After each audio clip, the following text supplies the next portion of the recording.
Martinez. He is in. Touchdown, Nebraska. What an individual effort by Adrian Martinez. Give it off to Dedrick Mills. He pounds his way in there. Touchdown, Nebraska. Jayson Jorgensen back with you as we bring you another edition of Husker Chat, brought to you by Newcomb Diesel of Kearney. As always, we are joined by Sean Callahan, the publisher of HuskerOnline. Well, Sean, we have a win to talk about. Things went pretty well last week for Nebraska, winning on the road over Purdue 37-27. As we take a look back at that one, a lot of things for Scott Frost and company to like. Yeah, it started out right out of the gates. Nebraska is able to block a punt. A walk-on, Levi Falk blocks it, and it's scooped up by a walk-on, Simon Adi, to the 1-yard line. Boom, 7-0 before you know it. And then they get a 3-and-out, a punt return, the ball to the 17-yard line, 14-0. So I felt like the defense and the special teams really set the table, and it took a lot of pressure off of the offense at that point. That they were able just to have a 1-yard field and the 17-yard field, which helped them jump up early. I thought the defense, though, the way they shut down the run, I thought the way they tackled in space, it didn't get a lot of attention, but a guy like JoJo Dolman did an excellent job on Rondale Moore, really limiting him from doing much once he caught the football. I don't know if the black shirts will ever be confused with the 85 Bears, but when you mention this defense, they have improved. It was great to see the pressure they got with just 3 and 4 guys getting home on Saturday. Yeah, early in the game, we saw 3 sacks from just a 3 to 4 man rush, and that just hasn't happened, Jason, all year. Garrett Nelson and Ben Stilley particularly. I think Honus has been a really good pass rusher too, and that was huge. It set the tone. It gave the ball back. And I thought they really, physically, won up front on defense. And so that played a big factor. The other series that really jumped out to me, that it was a 2nd and 1, and Xander Horvath, the running back, got shut down 3 plays in a row on 2nd, 3rd, and 4th down.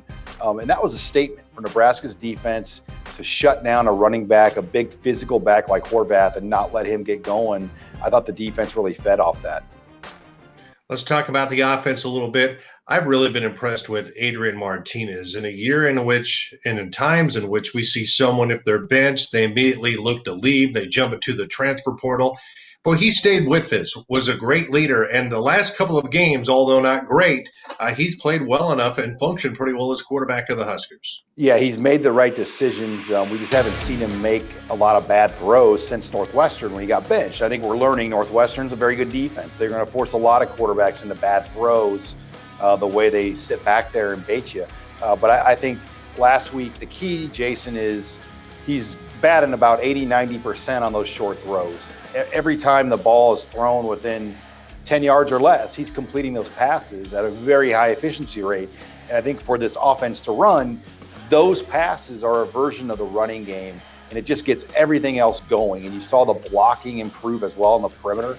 Offensive line blocking for the run wasn't as good as they would have liked it last week, but I felt like what they used the perimeter for with some of those pass plays, that made a big difference getting things going. You saw Levi Falk and Xavier Betts, and that was good because it's been a lot of Wan'Dale Robinson, but they were able to get other weapons going as well.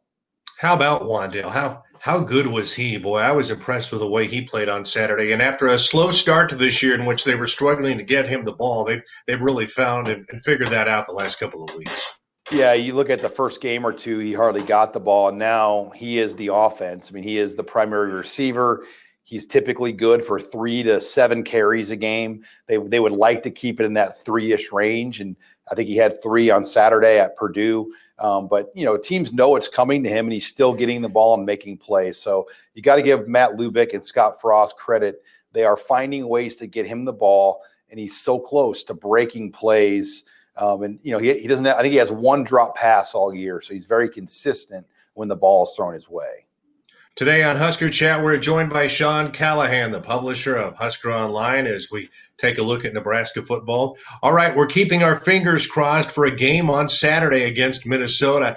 How about this Gophers bunch? This has to be tough. They have not played a game in more than 20 days. Before the season started, they were lukewarm at best about even playing football. What's your read on the Gophers? Yeah, Minnesota, Jason, has not played a game, I believe, since November 20th. and they have now missed 2 in a row. There are over 20 Gopher players that will be out with COVID. We don't know who they are, so that adds to the mystery of this matchup. What we do know is Tanner Morgan's a very good quarterback. Led him to a lot of wins a year ago. Mo Ibrahim is a very good running back. He leads the Big Ten in rushing. So those are the things that really jump out about the Gophers, the quarterback and the running back. Now, they did lose their best player, though. Rashad Bateman has just opted out to the NFL, decided to hang it up after the COVID shutdown happened there the week of Thanksgiving. What's your take on this Husker team? There were some questions asked about this at the press conference about, maybe it's starting to turn. They certainly continue to play pretty hard. And, even there's been some setbacks this year. If they could find a way to finish this thing in the right way, it certainly would be a great step forward for this program. Well, I think that's what everybody sees right now. I mean, it's not necessarily who they're playing and what the records are. It's about just stacking momentum and wins together. And Jayson, that hasn't happened for Nebraska football in a while. I mean, they haven't won 3 games in a row in a season since 2016. They've only had a couple of times the last few years where they've won 2 in a row. And this would give them a chance to do that. So I think you got to start with baby steps, and getting 2 wins in a row would be huge. And they had that opportunity earlier in the year. They blew it against Illinois. And I think they've got a real opportunity here, obviously, to get a win at home on Saturday, and they're getting Minnesota at a great time. So there are no excuses for the Big Red as they get ready for Saturday. You look for this offense to have some success against a defense that's really struggled. They should, and I would like to see the running game do more. Dedrick Mills shook off some rust. The quarterback runs weren't there as much last week either. I think Bob Diaco and Purdue had a good plan for that, so they shut that down. But they've got to be a little bit more balanced. Last week they struggled to run consistently. You would like to see them over 200 rushing yards this week against Minnesota. All right, we'll see what happens come Saturday. Sean, as always, thanks a lot for your time. Thanks, Jason. That was Sean Callahan, the publisher of HuskerOnline, joining us once again for Husker Chat. It's brought to you every week by Newcomb Diesel of Kearney. I'm Jayson Jorgensen.